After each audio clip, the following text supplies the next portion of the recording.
All right, folks, welcome back to Anti-War Radio, Chaos 92.7, 95.9 FM in Austin, Texas. Streaming live worldwide, KAOS959.com. And by golly, I just feel like talking about the Ron Paul Revolution, and can't figure who better to talk about the Ron Paul Revolution with than his good friend and the proprietor of the #1 libertarian site in the entire world, LewRockwell.com. He's the president of the Ludwig von Mises Institute. Lew Rockwell, welcome back to the show, sir. Scott, great to be with you. Just let me mention, when I talk about Ron Paul and electoral politics, I am not speaking as the president of the Mises Institute, which is a non-political, non-partisan educational organization having nothing to do with politics. I'm just speaking as the editor of LewRockwell.com. It's great to have you on, and what a week this is, huh, for the Ron Paul Revolution? Well, just tremendous. And I think only the beginning, by the way. I don't think this is not any kind of peak. This is only a one step on an upward staircase. I'd say it's a good leap up 2 or 3 stairs, even. Well, yeah.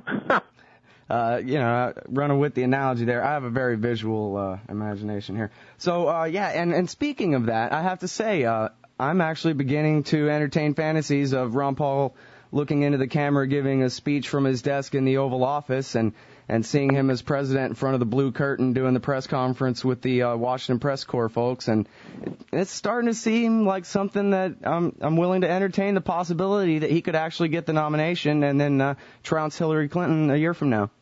I'm going to be publishing an article tomorrow by a young scientist, Catherine Muratori, who does an analysis of the polls. And one of the things she points out is that even if we believe the latest poll, which shows Ron at 5%, the CNN poll nationally, and Giuliani at 21, or in others someplace in the middle, and then Ron's ahead of 2 or 3 others, that the Ron Paul supporters are unbelievably dedicated to Ron.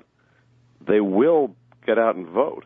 And if you look at the number of registered Republicans who vote in a primary, it's only about 6 to 8% of them in the last several elections, up to 8.9, actually the highest.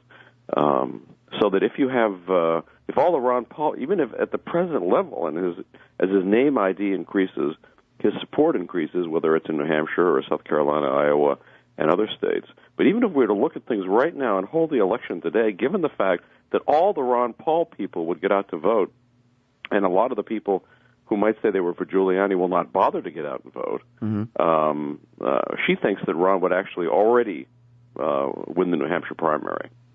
Wow. Yeah, or I think at least come in pretty close to the top. And one thing they keep saying is important there in New Hampshire is I think it's 40% are undeclared independents.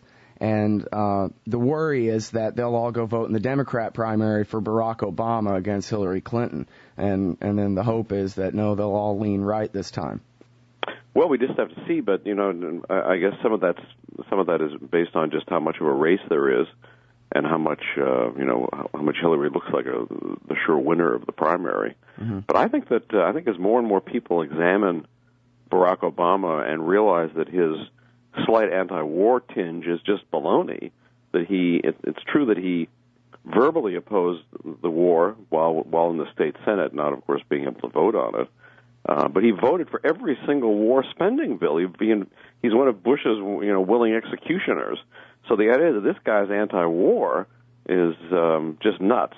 What's funny, yesterday I talked with Eric Boehlert from Media Matters for America. They published a piece defending Barack Obama from Charles Kruthammer's accusation that he took the military option off the table for dealing with Iran, and Media Matters pointed out that's just not true. Barack Obama continues to maintain the violent and aggressive war option for Iran. Well, I always love the fact when they say, nothing's off the table. Instead of one, of course, the government always speaks in euphemisms about its key activities, which are murder and theft, or as they call it, war and taxation. Mm-hmm. But, when they say that nothing's off the table, what they're actually saying is, we reserve the right to kill a lot of people. We're going to just destroy their homes. We're going to burn their children to death and their parents, and destroy their cities and their businesses, and just wreck a whole civilization. Nothing is off the table. And I always think what would ever happen if some foreign leader said nothing's off the table, we may shoot Mr. X. That would be considered an unbelievable, outrage, and indeed it wouldn't be a smart thing to do, and it wouldn't be a good thing to do.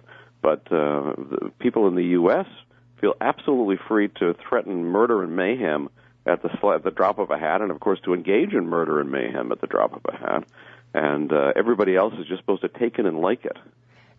I've been really thinking about this a lot in the last week, how more than anyone else in this country, it's the people who make sure to go vote for the most right-wing judge because they want law and order, damn it. They want murderers and rapists and criminals and robbers to be locked up where they belong. These are the law and order people who think that murderers, who these are the death penalty supporters for the crime of murder, and yet they're willing to have it committed in their name at, as you say, at the drop of a hat.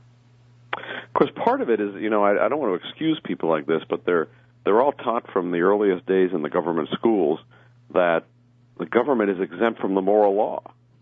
I mean, if we think about what is, there are many ways to sort of put libertarianism in a nutshell, but one way to do it is to say government is not exempt from the moral law. It's not actually all the things that are immoral for us as private citizens or as groups of private citizens. It's also immoral for the government. Just because somebody's in a uniform or lives in Washington, D.C. off the taxpayers doesn't mean that they can do things that are immoral and they're excused. But, of course, everybody's taught that, indeed, they can be excused, that they are above the law, that they're above the natural law, that nothing applies to them.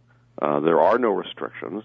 And whatever the government decides to do for our own good or for the good of the world or for national security or whatever excuse they're using is to be not only excused but applauded. Yeah, I remember learning that as a very young child, the difference between killing someone and being in a war, because being in a war is great, like World War II. Well, that's right. And that's not actually killing at all.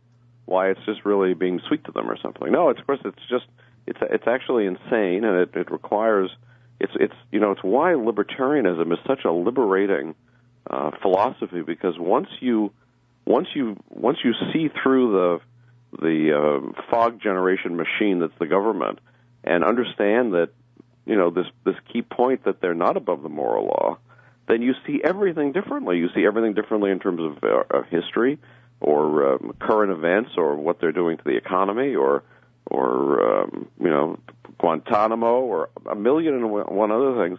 The scales fall from your eyes. You read every newspaper differently, any TV program you see, certainly any politician you listen to, and you also realize that Ron Paul is a very different, even though he serves in the Congress, is a very, very different kind of man from those others. I mean, he's the only person I've ever encountered in politics, and I've encountered a lot of them, who's not an egomaniac. And I thought very, very moving when he said on Jay Leno the other night that they were talking about the success of the campaign, and he said that the messenger has defects, but the message does not have defects, and that this message of freedom, and of course so it helps, and I think this is one of the reasons that he appeals to people. He's not a crazed. I mean, most politicians, they go into office to rule. They want to, what St. Augustine called the libido dominandi, the lust to rule, the lust to dominate, and which he thought was sinful, and that most of us have enough trouble running our own lives and trying to deal with our families and neighbors and so forth. You're not actually interested in running the house next door or the town next door or the country next door. But, of course, there are people who are interested in that, and they go into politics. But there have been a few exceptions to that rule, and thank goodness we've got one right now who's, I would say, a shining light compared to the rest of them, and I think people see that. And that understanding that government is just people and that they're really bound by the same moral laws as the rest of us, that's really the source of his consistency. It's interesting to me to read, in particularly in the mainstream media, where they think it's just wild and inconsistent and hard to define when they say, well, he's against the war, but he's also for a gold standard and that kind of thing. Whereas, for me, I just grew up understanding the link between war and central banking, I guess. So to me, it just makes perfect sense. But But these are things, counterfeiting money and waging aggressive wars. These are both things that are crimes for an individual to do, and so therefore they're crimes for the government to do. That's why Ron Paul's opposed to them both, right? No, of course that's exactly right. And I sometimes have wondered myself in setting up at the Federal Reserve in 1913, right before the war. Did they set up the Federal Reserve to make war, or did they make war to be able to print the money? I don't know. I mean, I guess they both go together for the government and the special interests affiliated with it, and this is reread your Carroll Quigley, Lou. They created the bank so they could have the war. But it's certainly true that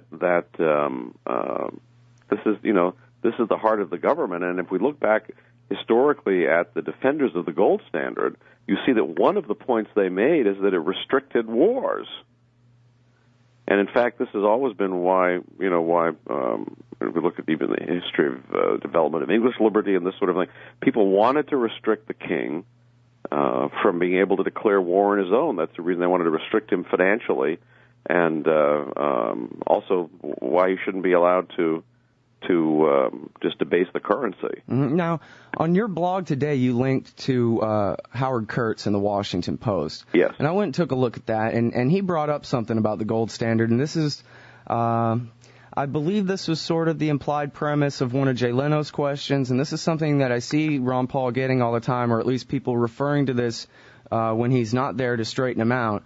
And that is the idea that somehow returning to a gold standard, which I'm not certain is actually his position, but that to do so would actually be very disruptive, that we haven't had that in a long time and there's not enough gold, and this is the kind of thing that could hurt the economy or something. It's some crazy idea out of left field or right field somewhere. Can you straighten us out on that? Well, certainly Ron would refer to it as going forward to a gold standard. He thinks that there were flaws with the previous gold standards, as indeed there were, that thanks to the work of Mises and Rothbard and Hazlitt and other great Austrian economists, we know much more today about the proper structure of a monetary system than people did in those days. And so, he's focused on a commodity money. I mean, he mainly is interested in something that can't be printed up at will by the government. I mean, that's and would this be disruptive? Well, it would certainly be disruptive to the people who are ripping us off. I mean, all the people who are, the big banks, the military-industrial complex, the government itself, they all do very well from this system. The rest of us don't do well. So, I mean, it would be disruptive to some people, but it would be the basis of a lasting prosperity and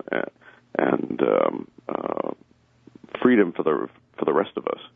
Okay, now when someone goes to community college or they read Secrets of the Temple, the Washington Post book on the Fed by William Greerter, that kind of thing, you get the idea that inflation actually is good for the middle class because they get to buy houses and borrow in dollars and pay back in dimes, and that it's really the rich who suffer from the artificially low interest rates.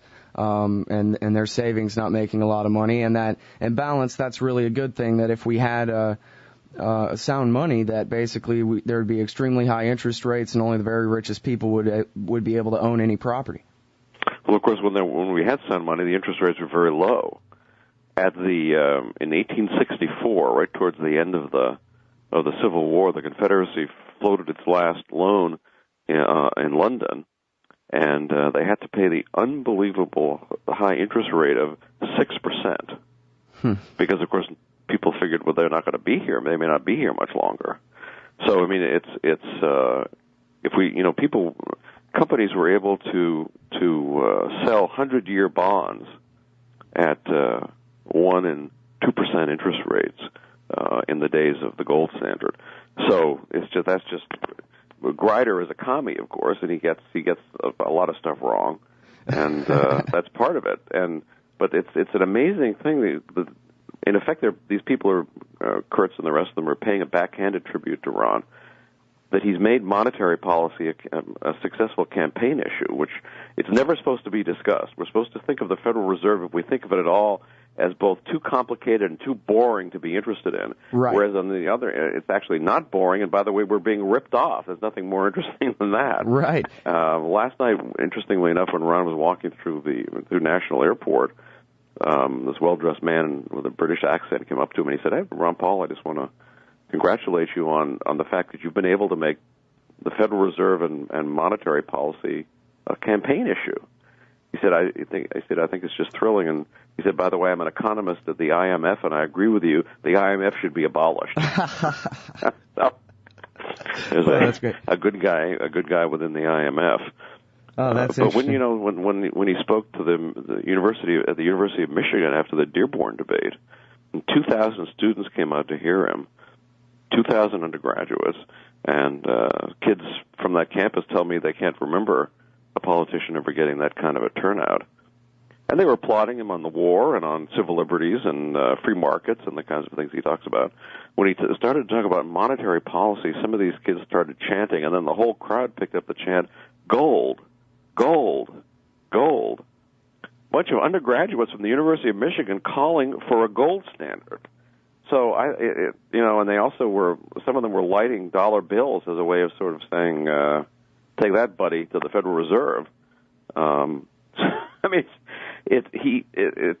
and one of the things if I think back to my days in the libertarian movement in the old days, or the Libertarian Party, Murray Rothbard always used to make the point that too many libertarians didn't want to read anything. They didn't want to actually learn about history and about economics. It was just sort of a club or equivalent of the Rotary for them. But these Ron Paul kids, I see them as just tremendously interested in learning about real history, about real economics, about libertarian philosophy. It's really extraordinary. I mean, he's creating, even aside from electoral questions, he's creating an extraordinary libertarian movement of a sort that maybe it's never existed in this country. Maybe it hasn't existed since, I don't know, the Locofocos or, the sort of the hardcore Jeffersonians and so forth of a very long time ago. But it's one of the key things is monetary policy. And there's I know an American who's a pollster, and he lives in Europe, and he does political polling for right-wing political parties, the Christian Democrats in Germany and Tories in Britain and so forth. I mean, the big parties. And he said that he understood that the elites in America were worried about Ron Paul because of his opposition to the war. But he said the elites in Europe are worried about him because he's actually succeeded in making central banking an issue. To actually get people to start to think about central banking, which, of course, you don't have to think about it long or know much about it to realize it's an unbelievable disaster for everybody except, of course, the guys running the counterfeiting machine. Mm-hmm. Well, a couple of points I want to say here is, first of all, in Secrets of the Temple by William Greerter, I remember slapping my forehead like Bull Shannon on Night Court when he gets to the part about how ever since 1913, if you combine all the criticism the Federal Reserve has ever suffered and put it all together, it has amounted to exactly nothing. And that basically they're within the walls of the Federal Reserve, they do not feel that pressure at all. Then they do not care. All of us are basically, just howling at the moon. And yet that was written before the Ron Paul campaign of 2007, 2008. I think it's going to be a different story from here on out. But now to the more important point, which is you say that inflation actually is really harmful for the government to create this money out of nothing. And I know that Dr. Paul on the campaign trail keeps telling people that it's the working class and the poor and the retired who suffer the most from the government counterfeiting money. How's that? Well, basically, there are two things that inflation does, which is an increase in the money supply by the Federal Reserve. It operates through the banking system in our own country. They don't just actually print up notes and spend them. They do it through the banking system in order to enrich and to empower the big banks. But here are the two things wrong with inflation. One, it causes prices to go up. We know about that, but it involves a redistribution of wealth because as prices are going up, the people who get the newly created money first, which tend to be the big guys in society, big corporations, the big banks, the military-industrial complex, and the government itself, they are able to spend this money before it's lost its value. Like the Citigroup bailout they were talking about in the news? Well, yes. I mean, that's exactly the sort of thing that's going on. But the people who get the money at the end, sort of the end of the chain, the new money, which tends to be the poor, working class people, retired people, the more vulnerable people in society, when they get it, the prices have gone up. So that money actually affects the money created like this actually affects a redistribution from the poorest and most vulnerable members of society to the richest people connected to the state. So it's unbelievably immoral, and this is one of the reasons they inflate, because it does do that. I mean, they benefit from it. Then there's the other point that the great Austrian economists have shown. That's been known for some time, but then it took Mises and Rothbard and others, Hayek, to show that when inflation takes place through a banking system and a central bank like the Federal Reserve, it lowers interest rates below what they would otherwise be. It lowers them below the market rate, leading to businessmen making investments that they think are economically justified, but when the end of the bubble comes, turn out not to have been economically justified. We can think of all the housing industry, for example, right now. And so the inflation also brings about recessions and depressions and also artificial booms like we saw in the housing market, and just tremendous disruption, tremendous suffering and destruction of wealth.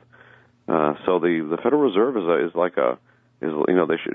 there should be Bernanke should go around in a devil suit or something. I mean, this is a very bad institution.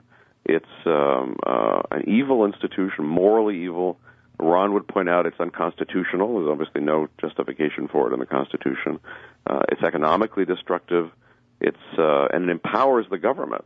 I mean, this is why, for example, when Bush decides he wants another, X $100 billion for his aggression in Iraq, there's no controversy over this. They just pass it and they spend it, because it's not like he has to. If he had to actually raise taxes to get this money, there wouldn't be a war in Iraq. Right. If he had to actually borrow it, there wouldn't be a war. It's only because he can print it that he's able to finance this monstrosity. Yeah, he can actually cut taxes while he's waging a war overseas. Yeah, even though, of course, the deficits he's running mean either more inflation or higher taxes in the future. So he pretends he's cutting taxes. He's really not cutting taxes. He's ensuring vastly higher taxes and other extractions from everybody's paycheck and bank account through inflation. So of course he's a monster Bush in economic terms, in war terms, in every other terms I can think of. Okay, now Lew, I know you're friends with Ron Paul, and you guys are very conversant in monetary policy and this and that, and I think you're probably qualified to answer this question. If he was the president, what would the bill that he sent to Congress say? What would he do about this? Well, of course, I can't actually speak for him. I know that. I mean, there's some, but we can certainly talk in the abstract. I mean, there are some things that a president can do on his own. He can repeal executive orders. He is the commander-in-chief. He can order the troops home. I mean, there's all kinds of things he can do on his own. In terms of the Federal Reserve, I think it would require legislation. But it seems to me if and when Ron Paul is elected, you will see the central bank immediately adjusting itself to his wishes. There was a great moment earlier in the history of the Fed when Arthur Burns, who was the monster who enabled Nixon's vast inflation, and after the stink of that, they sort of got him out of the country, and they appointed him ambassador to Germany when he left the Fed as a reward, but also something that got him out of the United States because he was such a controversial figure.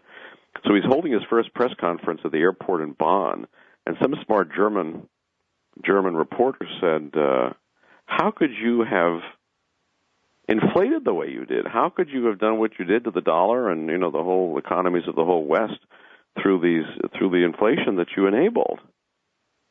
And Burns said, look, the chairman of the Fed has to do what the president wants, otherwise we'd lose our independence. But anyway, the Fed definitely watches the election returns, so they would be anxious. Not that this would persuade Ron Paul not to get rid of them, but I think they would immediately start behaving themselves so that we'd have time to work on legislation to abolish the Fed. But I think you would see them immediately stopping the inflating. Well, now, he talks about allowing gold and silver to compete as currencies, but gold and silver trade on the market now. What would be the difference there? Well, by repealing the legal tender laws, by repealing the laws that force people to accept the currency of the United States in payment for their debts, so that if people were free to make contracts in gold and silver, or for that matter in molybdenum, as they ought to be, then he feels this would be a very good initial step. I see. Yeah, he's talked about cutting the sales taxes and the capital gains taxes. Oh, and there also should be because it's money, there shouldn't be any taxes on it. And so no sales tax on gold or silver, and no capital gains taxes or whatever. So you and I could go into business and mint gold or silver coins and put whatever picture we want on it and just trade that as legal tender. Sure. Well, no, trade that as without having legal tender enforced against us. So it would just be a matter of voluntary contract. I see. Since legal tender laws are an invasion of voluntary contract. Right. That's where it says on your paper dollar, this is legal tender. That means if you win a judgment in court, the judge will say, listen, you have to accept his dollars, basically. Yeah, well, for example, I mean, there have been times in history, and there have been specific court cases about this, when there might be restrictions on when maybe gold specie is much harder to get a hold of because of wars and that sort of thing, and people have tried to make others accept continental notes or greenbacks or whatever, and instead of gold, and people didn't want to do it, but they were forced by the government to accept the government's currency. So that, Ron Paul thinks that ought to be changed. People should be free to make contracts in whatever they choose to make contracts in. Now, another thing that's come up in this campaign a few times, Lou, is I guess the fear on the part of a lot of people, maybe the false hope on the part of some others, that Ron Paul would attempt to do away with the welfare state on the federal level. And I guess he's cautioned that that's not really his intention. What he really is campaigning against here is the foreign policy, and in fact says that he is the only guy with the plan to save the federal welfare state as it is. What's your take on that? Well, overall, I think he feels, you can't take on too much at once, and that a lot of people have become dependent on these programs. And while they certainly from a economic standpoint, a political standpoint, moral standpoint, one should look to end them, that in the meantime, for a transition period, that the way to actually be able to keep people who depend on Social Security, for example, to keep getting checks, and also to allow young people to opt out of Social Security. They shouldn't have to pay those taxes in return for agreeing that they wouldn't get the payments in the future. And not only young people, anybody who'd want to opt out like that, in order to pay for that, in order to pay for keeping the older people on, that yes, he would end the empire, and that would easily provide enough money to get rid of the income tax and to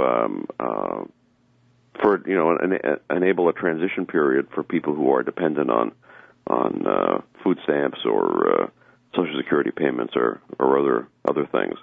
Then he also feels this is the first part of spending to attack, because the vast majority of the American people don't have a stake in it.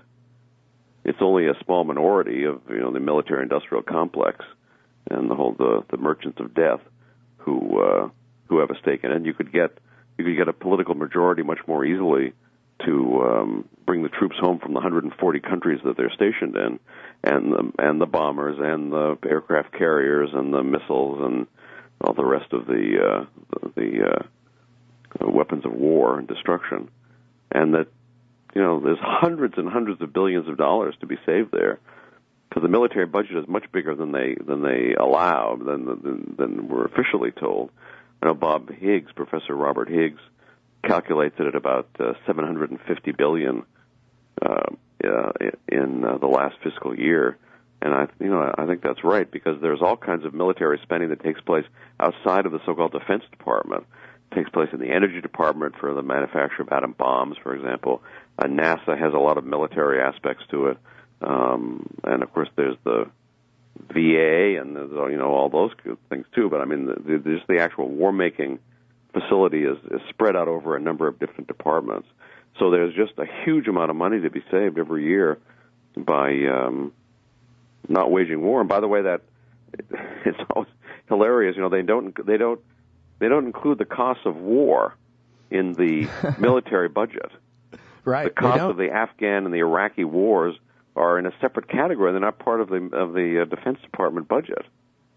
And as somebody was pointing out and explaining, this was exactly right this morning on MSNBC on Morning Joe. Their economic reporter was talking about inflation, and she said that the Fed, of course, insists that you can't really calculate an intelligent inflation rate unless you leave out energy and food.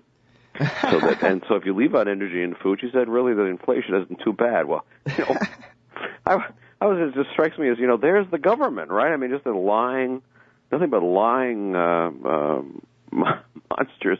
I remember back in the 80s when the Reagan administration took purchased housing out of the consumer price index on the grounds that it was going up too fast. Well, I mean, of course, anyway, there's problems with all these index numbers. There's problems with things like the CPI and all the government statistics, but they make them even less meaningful by just, arbitrary things that it's absolutely true. They take food and energy out of the inflation, calculating the inflation rate. Well, I guess that's our government. And I guess also an intuitive businessman can keep track of what the real inflation rate is in his own way in order to try to stay on top of things. I guess that's really what you have to do. If you're making your economic calculations and you're going by the government numbers, you're going to end up steered the wrong way, right? Yeah, well, it's actually impossible to know what's actually going on. I mean, the smart businessmen, entrepreneurs can have a great feel for the economy and what the future holds and what products people might want to buy, but this is all distorted by inflation. It's why, actually, as Mises points out, if you have to give if the government we're going to allow the government to take X amount of money out of the economy, it's infinitely better from an economic standpoint that it be in taxation rather than inflation, because taxation can be accounted for by the businessman. Exactly. You can't know what the inflation rate is, nor certainly can you know what the inflation rate is going to be tomorrow or next month or next year. So it's actually impossible, because it's not just a mathematical question. It's not that you can. I mean, it is possible to look. Although they keep finagling with all these figures, they've recently abolished M3, for example. So it's these days it's slightly tough to figure out, even just in a mathematical sense, how much the so-called money supply is going up in a percentage term. But that doesn't actually tell you what the economic consequences are, because everything depends on people's subjective evaluations. So sometimes, if we look at, say, the great German inflation, which is the classic example, for a very long time, prices were not going up as fast as the money supply was being increased. Then, towards the end, prices were going up much, much faster than the money was being printed. Right. And what happened was people lost faith in the money, and they wanted to get rid of it. Well, that's what happened in the 70s, right? Pardon? That was what happened in the 70s, too, is that was paying the costs of the 60s, all the economic turmoil of the 70s.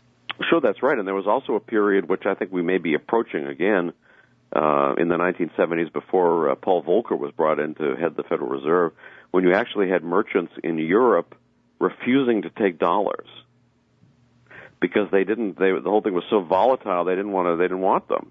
They were insisting on francs or Deutschmarks or whatever. And when we see with the plummeting value of the dollar, which is also might as well be a campaign tool for Ron Paul, we can see it with our own eyes on a chart, and of course when we go in the grocery store, what the Federal Reserve has done to the value of the dollar. And I think all of us can know that the ground is shifting under our feet a little bit in terms of economic security, and that we need some serious changes, some serious reform, and things cannot go on with people like Bush and Cheney or Giuliani or Thompson or Hillary or Obama or Edwards, those sorts of typical power-mad monsters who dominate Washington, D.C. We can't continue like that. Otherwise, we're headed into a very, very serious economic troubles of maybe the sort that we haven't seen since the 1930s. Okay, now I have a riddle for you here, Lou, and I don't know the answer to it. I hope you can help me out. Why the hate at redstate.org and at Free Republic? I mean, you look at Ron Paul in a snapshot. The guy is Mr. Smith goes to Washington in every way. Grew up on a farm, track star, baseball star, a medic in the military, delivered 4,000 babies from his practice on the Gulf Coast of Texas, went to Congress, doesn't accept welfare, wouldn't even let the government help pay for his daughter's college loans and so forth. Returns a portion of his budget from his yearly congressional office budget back to the Treasury every year. It seems like, okay, there's a disagreement on foreign policy. There's something that needs to be gotten straight here or something, but instead it's this virulent hatred of Ron Paul from the people who seem to me ought to be his core of support, conservative, gun-owning Christians in America. Well, I think part of the reason some of the reasons that people hate Ron Paul, some of these people hate Ron Paul, is that he can't be bought.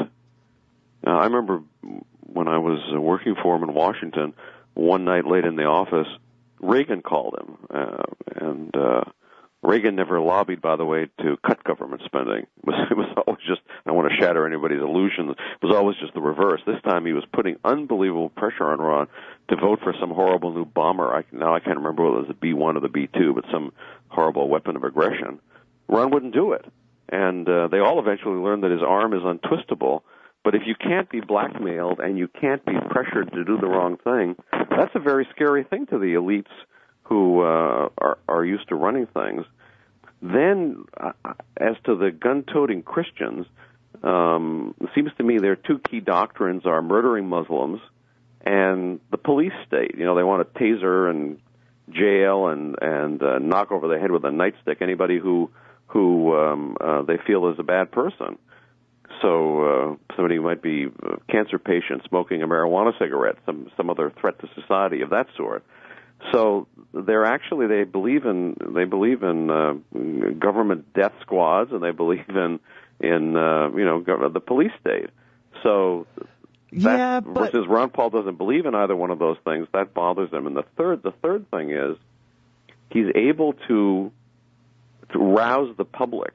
All the whole establishment, whether it's the Christian right types or the neocons or the Federal Reserve or Lockheed and Citibank and the whole HUD and the whole bunch of them, they want people to be bored and calm and not get excited about what the state is doing to them and the state and its friends. Ron Paul is able to get people excited, to stir their passion, to make them think that there is hope, that things can be changed, that we don't have to accept this mess of pottage that we're handed on a plate, that we are able to say, no, I'm not going to take it anymore. So that's very scary to the elites.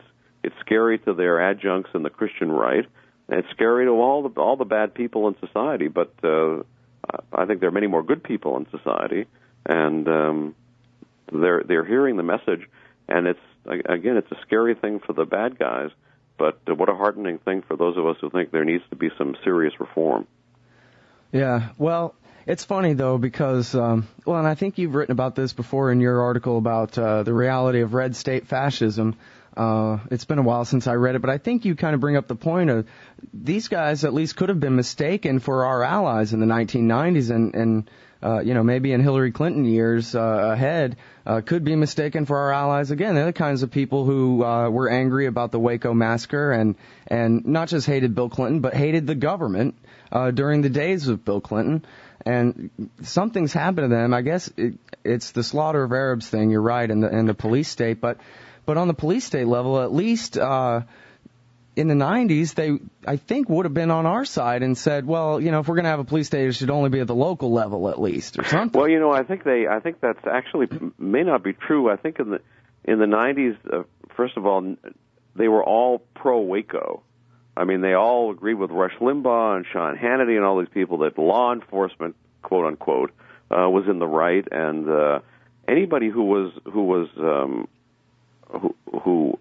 was worried about the Waco massacre and hated what took place there, I don't think they are today wanting a police state. I hope that's right.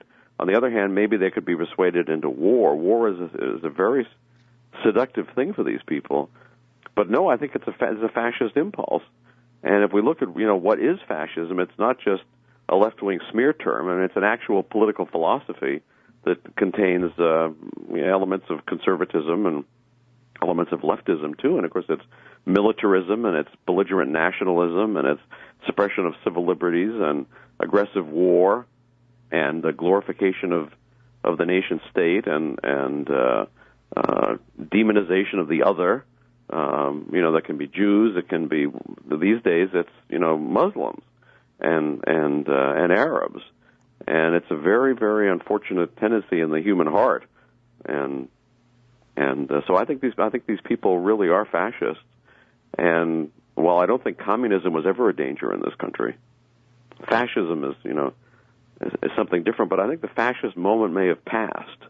I think the fact that we live, of course, under the biggest, richest, most powerful government in the history of the world by many magnitudes, and therefore the biggest bureaucracy ever to exist, the most sclerotic, multi-layered, hierarchical disaster, far bigger than anything else, so they can't do anything right. They can't build themselves a good-looking monument in D.C. They can't, have a pretend rescue in Katrina. They can't murder people in Iraq and get away with it. They can't do anything. So the total disaster of the Bush administration and its foreign policy and its domestic policy has taken the wind out of their sails. And now with Ron Paul, I think I would say that freedom has got a real chance again. Wow, well, I sure appreciate that optimism. I like to think so. I saw in the headlines this morning that Pat Robertson has endorsed Rudy Giuliani, which goes back to reinforcing your police state slaughter Arabs thesis there. Well, he's just, he's an advocate of murder. I mean, I remember when he called for murdering Chavez, the president of Venezuela. Now, I'm not a particular fan of Mr. Chavez's domestic policies, but I mean, here's an alleged Christian minister, and he's calling for the U.S. government to have this man killed. What is his sin? Not, of course, having socialist policies domestically inside Venezuela, since they don't mind that. It's for not kowtowing to the empire, for opposing the empire, for giving the raspberry to the emperor. For this, he was supposed to have his throat slit, according to the Reverend Robertson. So Robertson is just a monster, and he's. I'm not at all surprised that he's for the fascist Giuliani. He's a fascist himself. But I don't think the Christian right has the power that they had. I think the disasters of the war and the Bush administration has, again, taken the wind out of their sails. And I also think there are a lot of people on the Christian right who are amenable. I'm talking about rank-and-file people, not the leaders. The leaders are all monsters. But there are a lot of rank-and-file people who've been fooled, have been fooled about what Christianity actually is, have been fooled into thinking that Bush was their guy and that kind of thing. I think these people are susceptible to rethinking, and they're going to find Ron Paul, in fact, already do find Ron Paul, a very, very attractive alternative. Mm-hmm. And now, one last thing, if I can keep you just another couple minutes.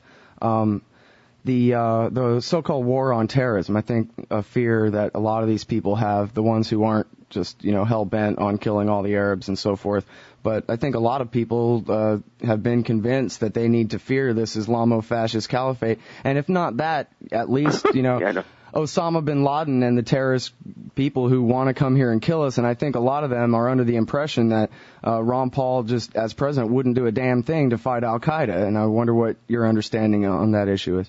Well, of course, he believes in an actual defense. There's no money spent on defense these days. It's all offense.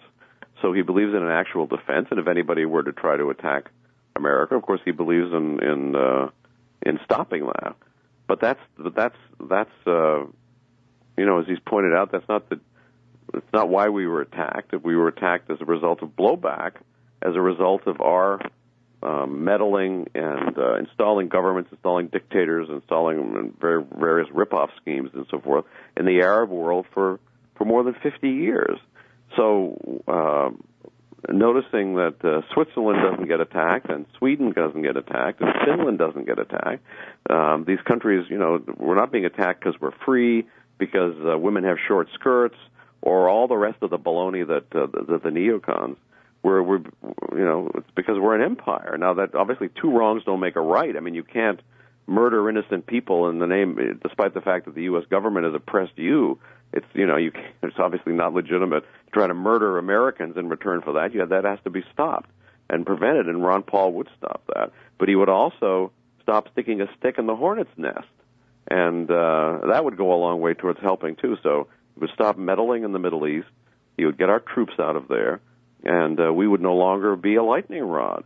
And by the way, all this nonsense about a caliphate, this is the same sort of stuff we used to hear about communism, right? When you take you can take the word Islamofascism and change it to communism, and all this propaganda sounds like exactly the stuff I used to see in the 1950s and 60s.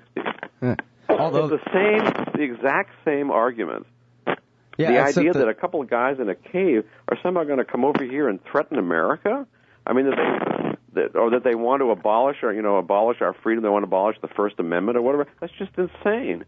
They want us out of their countries, and regardless of what they are, and anybody who would go out who would kill civilians or to kill people in general is a monster. So if we could bring these people to justice who committed crimes against us, we absolutely should, and that's what Ron Paul wanted to do. Instead of invading an innocent country like Iraq, or for that matter, invading and occupying Afghanistan, as versus just going after the people who had actually committed these crimes. So I think that there would not be a terrorist threat if we weren't meddling in other people's affairs, if we weren't the world empire. But if there were a terrorist effect, either as a hangover from previous things or because of some other, if there were actually somebody who read David Horowitz and Bill Kristol and Krauthammer and all these people and thought, well, hey, that's right, and I'm the opposite of all this, and I really have those views, and so wanted to attack America because there are too many bars here or some crazy thing like that. Well, of course, Ron Paul would be for defending against that, and he would actually have a defense. I mean, it's a very strange idea these days. Since everything is offense, all the American weapons are designed to strike other countries. They're not. There is no defense of the United States. Ron Paul would change that. Yeah, well, and we saw that on 9/11 too. I remember seeing the news. The reporter said, "Well, it's 11:30 in the morning, and I just saw my first fighter plane over Washington D.C." Well, the government couldn't even protect its own military headquarters, could they? After trillions of dollars and how many millions of troops, and no, the government, they can't do anything. I will say that they're capable of, dropping bombs on people, but they're not able to effectively occupy Iraq. So they can't actually even do the things they claim to be able to do. It as with their domestic socialist policies, everything tends to result in the opposite of what they claim is their intent. And they make a mess of everything they touch. Yeah, so they can target the house, but they always got the wrong house. Yeah. When they blow it up. And they blow up the old lady in there who has nothing to do with anything. Yep. All right, hey, I really appreciate your time today. Everybody, Lew Rockwell, he's the president of the Ludwig von Mises Institute, is the proprietor of LewRockwell.com, the #1 libertarian website in the whole world. And, Lew, if I have one complaint, it's that your blog is so up to date on Ron Paul News all day, every day. I never get any work done because all I want to do is hit refresh on the LewRockwell.com blog. Well, that's great. Keep reading it. Just let me mention, when I talk about Ron Paul and electoral politics, I am not speaking as the president of the Mises Institute, which is a non-political, non-partisan educational organization having nothing to do with politics. I'm just speaking as the editor of LewRockwell.com. Cool, and I think I'll probably copy and paste that at the beginning of this interview, too, for you. Great. All right. Thanks very much, Lew. Appreciate it. Thank you, Scott.